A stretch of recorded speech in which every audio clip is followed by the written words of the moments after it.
Kaixo denoi, ikusten duzuen bezala, gaur aspaldiko partez liburu bati buruz hitz egingo dizuet. Konkretuki esateko, Alberto Irazuren Roka puntua liburuari buruz. Ez dakit ezaguna ingo zaizuen, lehengo urten argitaratuzun Pamiel argitaletxeak, eta bertsolaritza eta rokaren arteko harremanari buruz hitz egiten duen saiakera bat da. Liburu honi buruz hitz egiten hasi aurretik, Ana Karenina aipatu behar dut. Bai, Tolstoiren Ana Karenina klasikoa. Ez naiz erotu eta Ana Kareninan ez da bertsolaririk agertzen eta ez dute rock musikarik dantzatzen, baino niretzako lotura handia duten bi liburu dira, eta baintxe esplikatuko izu zergatik.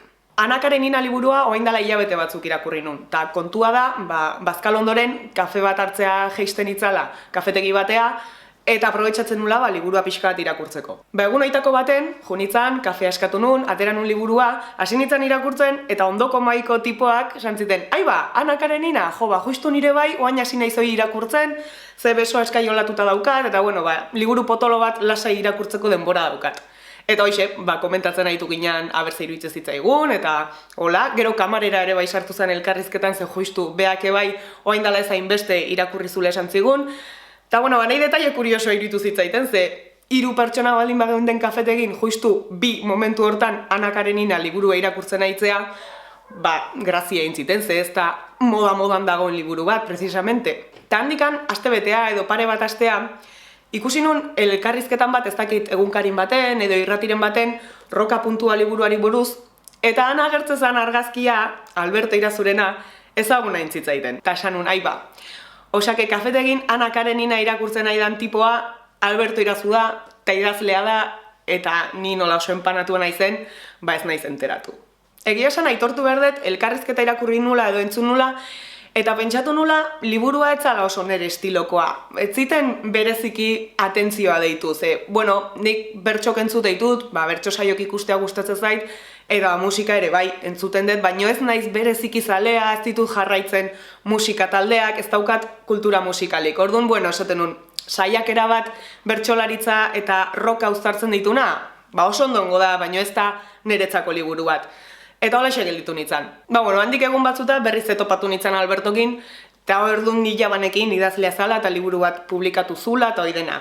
Baina, beak ere jabazekin zein nintzen nio, zer egiten deten, esan ziten, ikusi YouTubeen bideo egiten dituzula, eta batzutan liburu buruz ere hitz egiten dezula, eta hola xaitu ginen hitz egiten, esan nion, liburuak ez zitela bereziki atentzio deitzen, beak esan ziten, seguro gustatuko zitzaitela, aber irakurtzen nun, eta hola xe.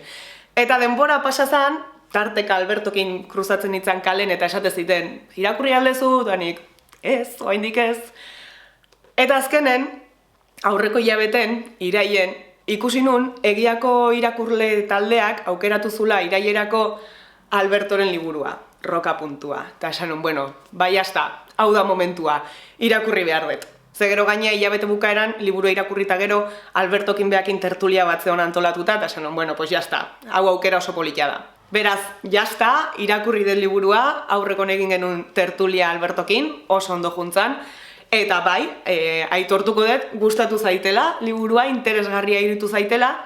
Pena ematen diten gauza bada, nik 10-15 egunetan irakurri detela, azkar xamar, ze liburua ez da oso fina, eta pena eman dit, ze iruditzen zait patxadaz irakurtzeko liburu bat dela. Ez daukazu zertan hasi eta bukatu egin beharrik dena segido. Tarteka irakurri daiteken liburu bat da. Ze gainea, etengabe erreferentzia pila bat aipatzen ditu. Abestiak, YouTubeko bideoak, bertsoak, testuak, pila bat. Eta patxadaz irakurtzen balin badezu, olako elementu bakoitza aipatzen dizunen, indezakezu geldialditxo bat eta abesti hori entzun, edo YouTubeko bideo hori ikusi, eta hola, nik uste askoz ere politiagoa izango dela liburua, ze 50 urteko ibilbide bat proposatzen dizu, eta geldialditxo horiek eginez, nik uste gehiago gozatzen dan ibilbide bat dela. Nik denbora gutxi neukan eta azkar irakurri nun, geldialditxo horiek egin gabe, baina poza ematen dit liburu aukitzeak, ze erreferentzia guzti horiek hemen daude, eta edozein momentutan hartu dezakezu berriz liburua, eta esan, orain abesti hau entzungo dut, edo bideo hau ikusiko dut. Esan bezala, nahi liburua asko gustatu zait, batez ere iruditzen zaitelako ematen ditula gako batzuk oso interesgarrik eta oso importantek, eta ez dianak bakarrik ematen bertsolaritza eta rokaren artean. Hortik haratago doazen gako edo puntu interesgarri batzuk dira.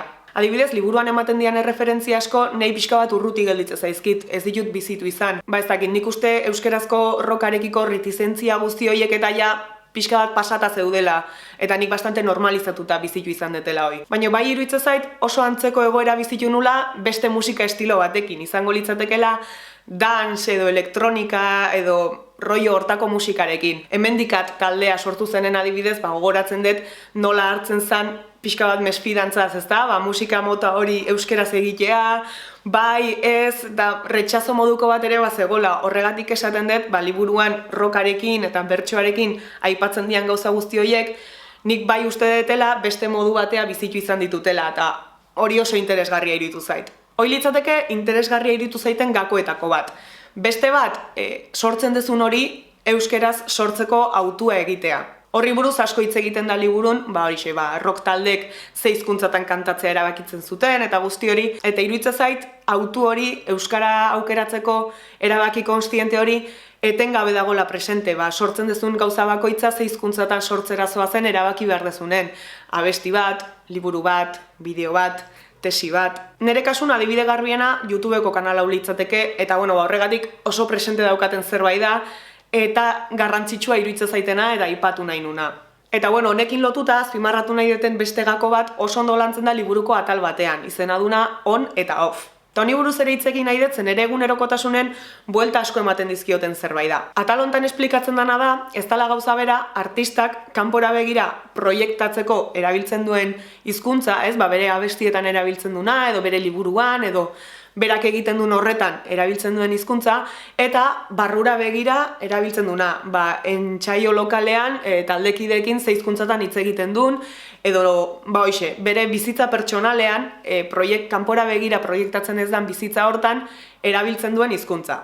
Zentzu hontan musika talde batek abestu dezake euskeraz, baina gero beraien taldeko kideen arteko harremana izan daiteke gazteleraz. Edo alderantziz, abestu dezakete inglesez eta beraien arten euskeraz hitzein. Eta iruditzen zait kontzeptu hau gaur egun oso interesgarria eta oso importantea dela, ze geroz eta difuminatuago daude kanpo eta barne aspektuak. Batez ere sare sozialetan daukagun etengabeko presentziaren ondorioz. Gaur egun adibidez, gaztetxontzat erreferente izan daitezken pertsonak ikus ditzakezu, adibidez, ETB-n euskerazko lan bat egiten, baino baliteke gero hoiek beak beraien eremu pribatuan, beraien sare sozialetan erderara jotzea. Eta nik uste eta horrek eskatzen hau hortik jaso daiteken mezua dela, telebistan, lanean, zerbait ofiziala den lekuan, euskeraz egiten duten hauek, eremu pribatuan gaztelerara jotzen dutela. Eremu pribatuan, aisialdian, ondo pasatzeko lekuan, euskera ez dan beste hizkuntza bat erabiltzen dutela. Eta mezu hori arriskutsua iruditzen zait. Eta honekin noski, ez dioz inorri esan nahi ze hizkuntzatan hitz egin behar duen eta zeinetan ez,